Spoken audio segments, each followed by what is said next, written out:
Have you ever wondered if your thoughts might be more than whispers inside your head?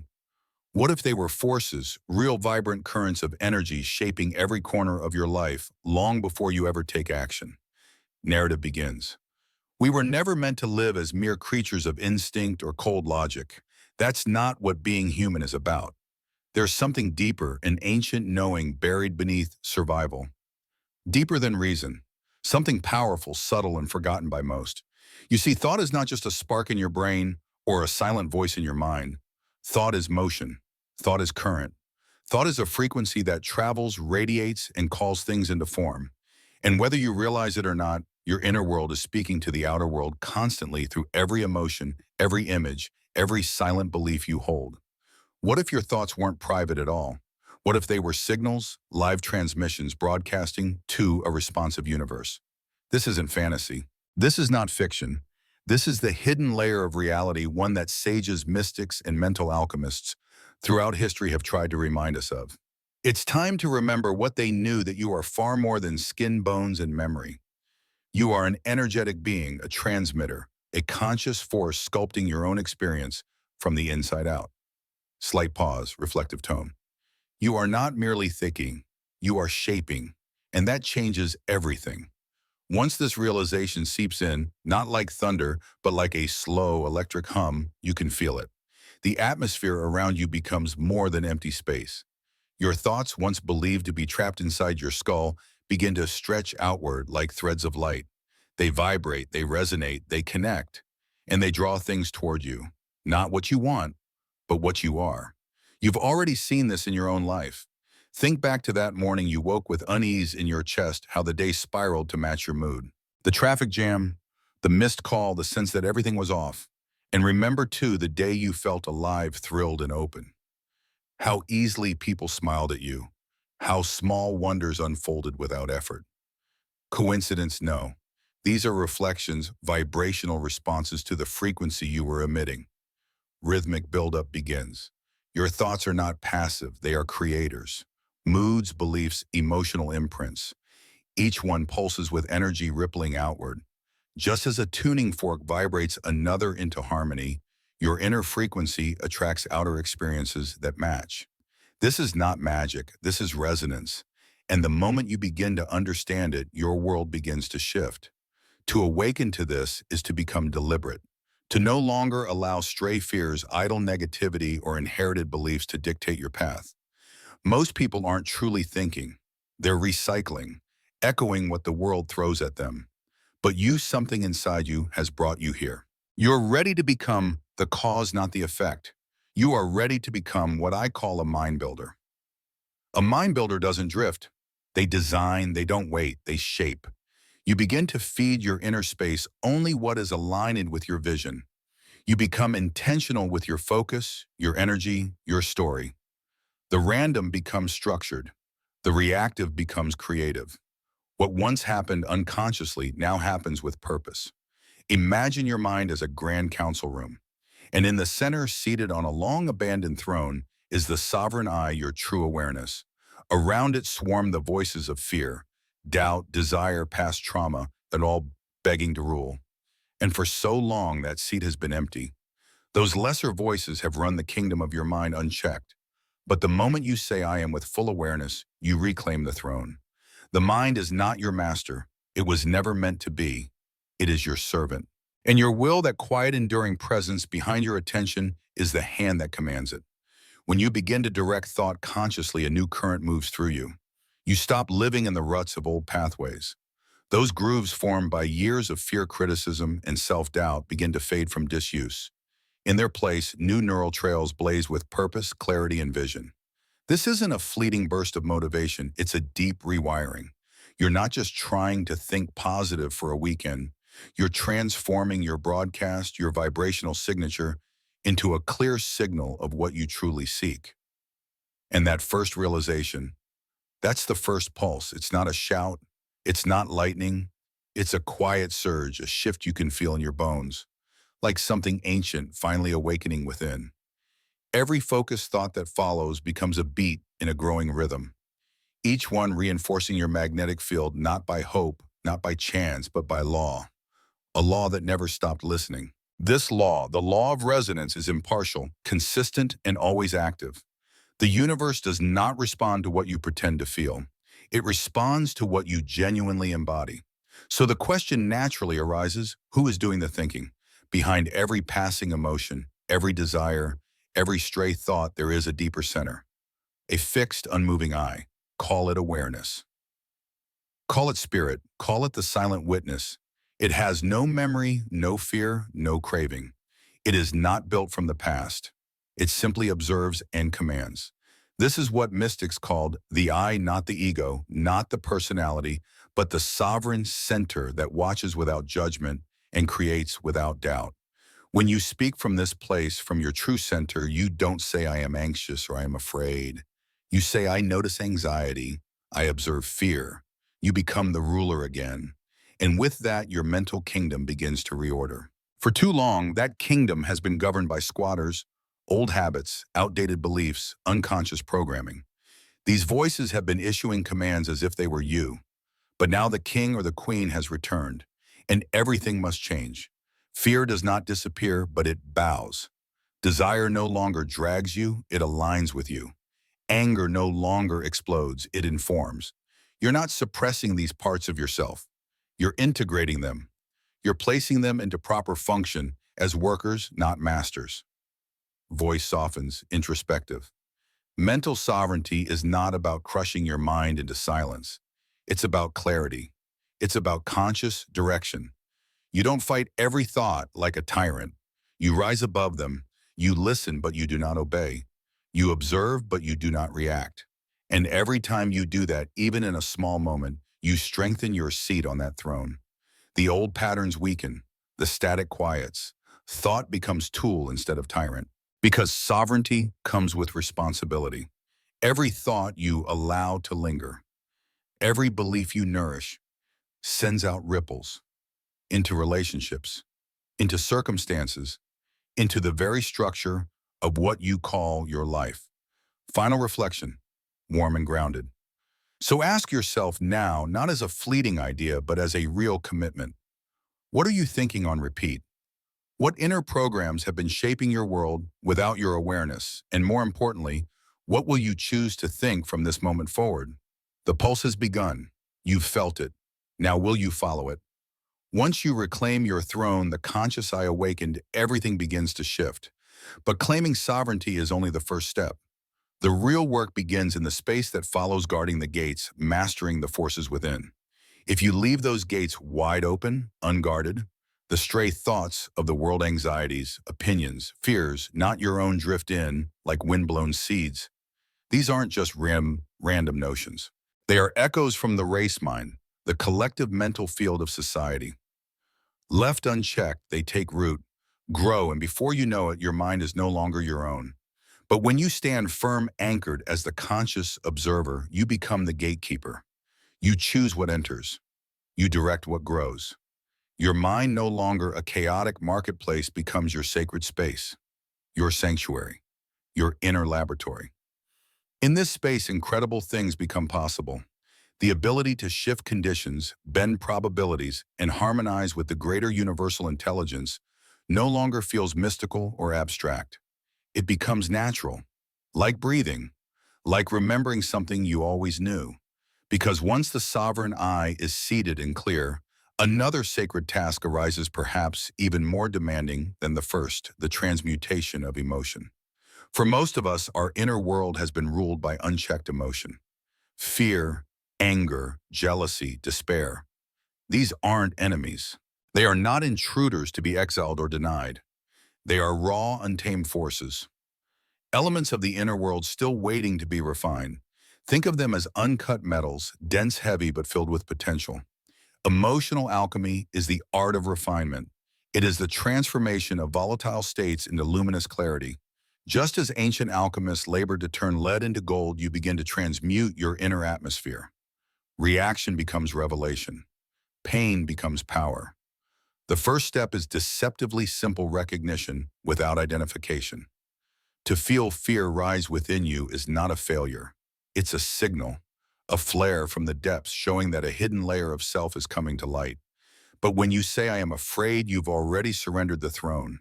You've given the emotion your identity. Instead say, I observe fear. That shift in language is no small thing. It creates space. And in that space between awareness and reaction, transmutation begins. That space is your crucible. Fear, when acknowledged but not obeyed, can be redirected. It sharpens perception, enhances readiness. Anger, when stripped of it is chaos, reveals passion driven by justice. Jealousy, when viewed clearly, becomes a forgotten hunger for growth and alignment. Every emotional current carries within it a seed, an opportunity for transformation, if you can hold it long enough to witness what lies beneath. But here's the truth: emotions deepen with repetition. Each time you give in to a reactive feeling, anger, resentment, self-pity, the groove deepens.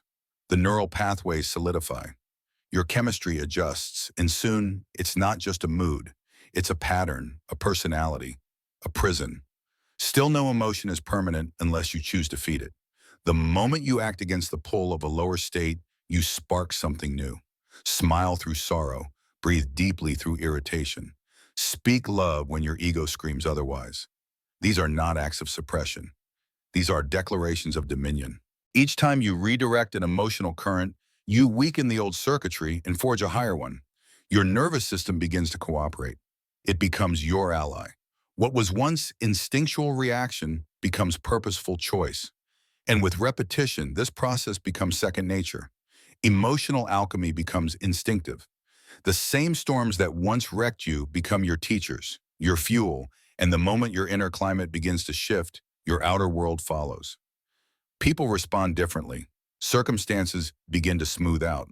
Synchronicities arrive with less resistance.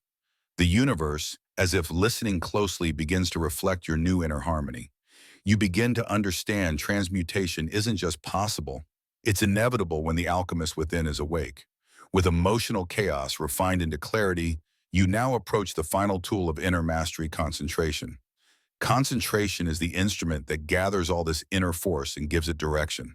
Without it, your energy disperses like sunlight through fog, warm but ineffective. With it, even the faintest spark of thought can become a flame that carves through resistance. Concentration is the blade of the mind. Sharp, clear, focused. It transforms mental energy from scattered impulse into precise command. And if you wish to unlock the higher faculties of the mind, intuition, telepathy, vivid visualization, this faculty is not optional. It is foundational. The average mind is reactive, not sovereign. It flits from one stimulus to the next: sound, memory, fear, fantasy. But a concentrated mind, it obeys only one voice: your chosen will. So how do you cultivate it? Start where you are. Sit. Be still. Direct your entire attention to a single object: a candle flame, a word, an image. Simple, right? But you'll quickly see just how scattered your mental habits have become. Your thoughts will tug, pull, wander. That's okay. Each time you bring them back, you sharpen the blade. Every second of deliberate attention strengthens your nervous system's ability to hold one vibration. You are literally retraining your body and brain. And over time, the strain lessens. What was once effort becomes flow, then instinct, then magnetism. And here's the wonder: the concentrated mind doesn't need to shout into the universe. It whispers and the universe listens. Your thoughts gain precision. Your mental field, once clouded with noise, becomes clear. Impressions rise more easily. Visualizations become vivid, almost tangible. Why? Because now there is power behind them. Sustained attention gives thoughts weight, and reality begins to respond in kind. Discipline is essential, but not the kind of discipline rooted in force or tension. This is the discipline of devotion. The mind isn't being shoved into submission. It's being invited to rest deeply in one place. Just like a river cuts through stone by flowing in a single direction, your thoughts begin to carve new realities when guided consistently. When your attention holds firm, your reality takes form. If your aim is to awaken the higher faculties, clairvoyance, telepathy, clear insight, concentration is the gateway. Without it, the psychic world remains fragmented, blurry, unreliable. But with it, the unseen becomes visible. The formless takes shape. The deeper layers of consciousness begin to unfold. Through concentration, you gather your scattered energies and harness them. You become precise, potent, purposeful, and in that you discover a hidden power, the ability not just to see, but to shape. Once concentration is awakened, no longer scattered or sluggish, the mind transforms. What was once a restless flicker becomes still focused and quietly potent. And from this newfound stillness, something profound begins to happen. The mind, once like a flickering lantern, casting weak light in all directions, sharpens into a single unwavering beam, a laser. Your perception deepens like adjusting the lens of a camera into perfect focus. The outer world, for all its noise and movement, hasn't changed, but you have. You see more clearly. You feel more grounded. You are no longer pulled by every emotional gust or distracted by every passing thought. You become centered, precise, sovereign, and from this still empowered center, the true work begins not outward, but inward. You begin to shape thought like an artist molds clay. You begin to send out vibrations like a musician striking a perfect resonant tone. You begin to wield your awareness like a blade cutting through illusion, slicing away the fog that once obscured your path. Concentration becomes your instrument, your weapon, and your master key. With it in hand, no inner doorway stays closed for long. But concentration alone is not enough. It must be joined with another force, one that fuels, directs, and amplifies a desire. Now, desire is often misunderstood. Many see it as a fleeting wish, a vague yearning, or worse, a symptom of lack. But true desire is none of these. At its root, desire is not weakness. It is the electric pulse that animates creation itself. It is the magnetic thread that pulls the unseen into the seen. In the subtle world of thought and vibration, desire is not just emotion. It is frequency, a force. When desire is understood, refined, and consciously directed, it becomes a current so strong that circumstances begin to bend toward it. Without desire, thought has no propulsion. It flickers but never flies. It exists but cannot manifest. But with genuine desire, the entire mental engine roars into motion. Reality listens and responds. The problem is many confuse desire with craving, with desperation. But craving is grasping from lack. Authentic desire arises from fullness, from a quiet knowing within the soul that it is ready to receive. When you desire rightly, you're not pleading with the universe. You're claiming what is already yours. This kind of desire becomes a tuning fork vibrating steadily through the unseen, attracting into form whatever matches its tone. People, situations, unexpected opportunities. They arrive drawn to your vibration like iron to a magnet. But not all desires have this power. Only those infused with clarity, consistency, and focused attention carry the voltage required to truly magnetize results. Think of every great invention, movement, or transformation in human history. It all began with a desire that would not be extinguished. Desire that burns weakly or scatters between too many aims loses its charge. The world doesn't respond. But when the heart and will align behind a single unwavering aim, life must answer. It has no choice. So how do you strengthen your desire? Fall in love with your aim. Not in a passive, dreamy way, but as an active courtship with the invisible. Desire is not a hope, it is a relationship.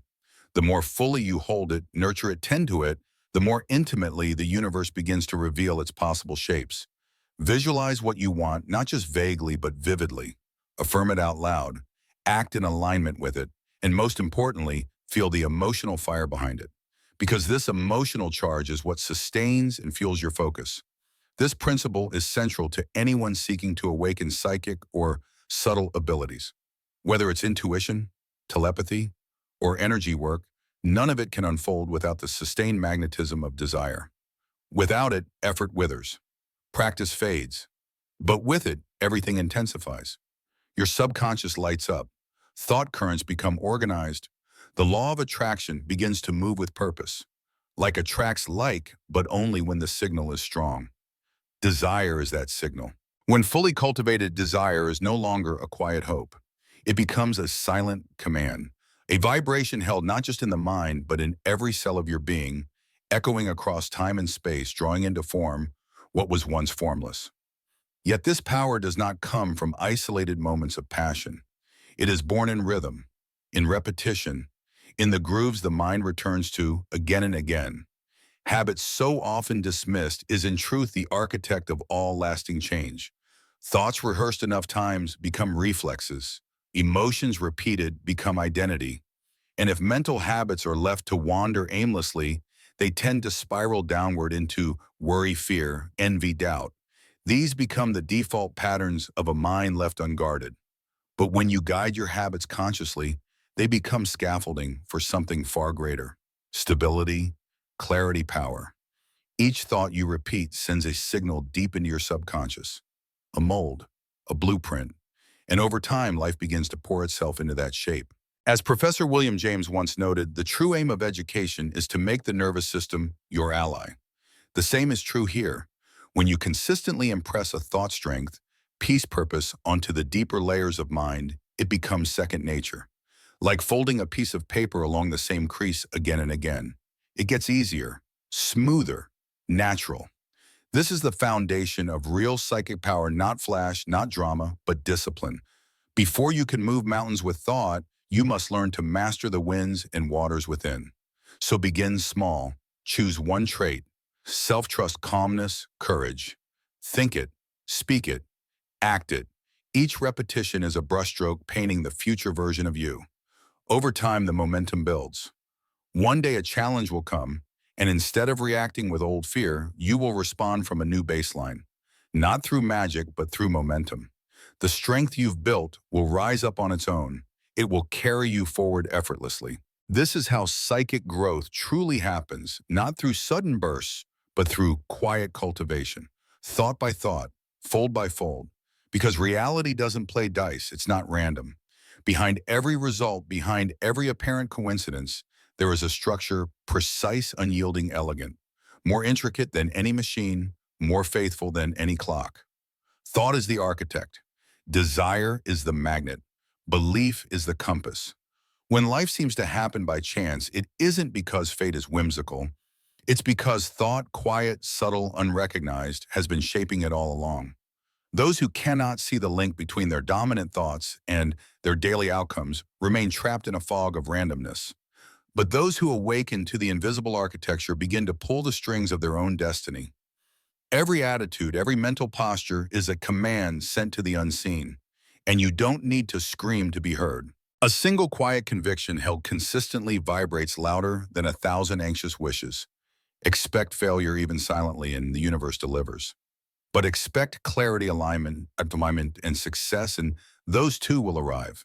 Not because you force them, but because you finally understood how power flows from thought to feeling to form.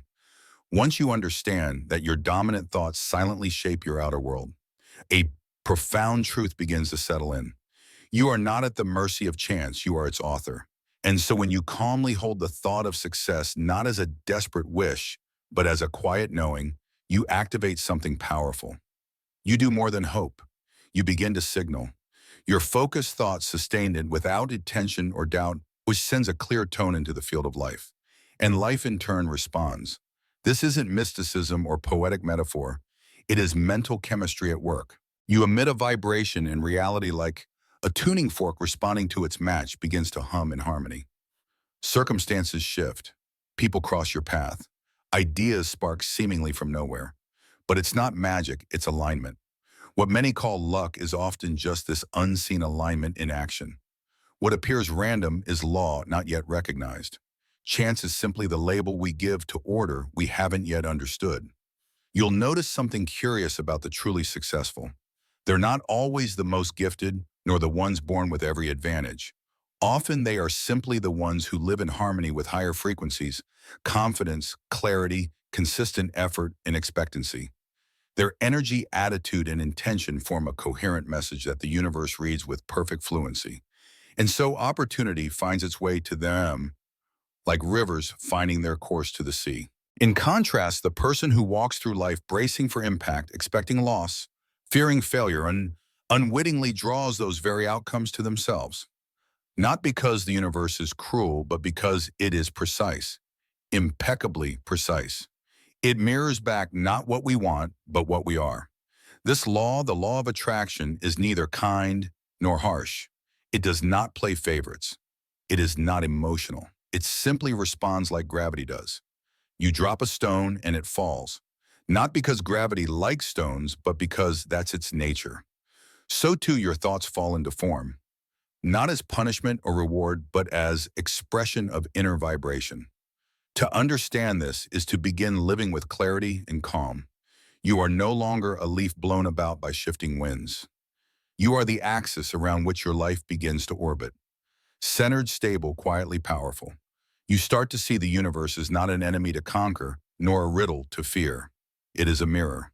If what you see reflected displeases you, you don't shatter the mirror. You refine the image. You adjust the thought behind the reflection. That's where change begins. This shift, this recognition, is the final turning point in the development of true inner power. The moment when you stop seeing yourself as a victim of random forces and instead step fully into your role as conductor of cause, the director of energy, the one who shapes reality through conscious awareness. You were never without power. You were simply unaware that your hands had been resting on the levers of law all along. You didn't need to beg for light. You are the light. Thought is your torch.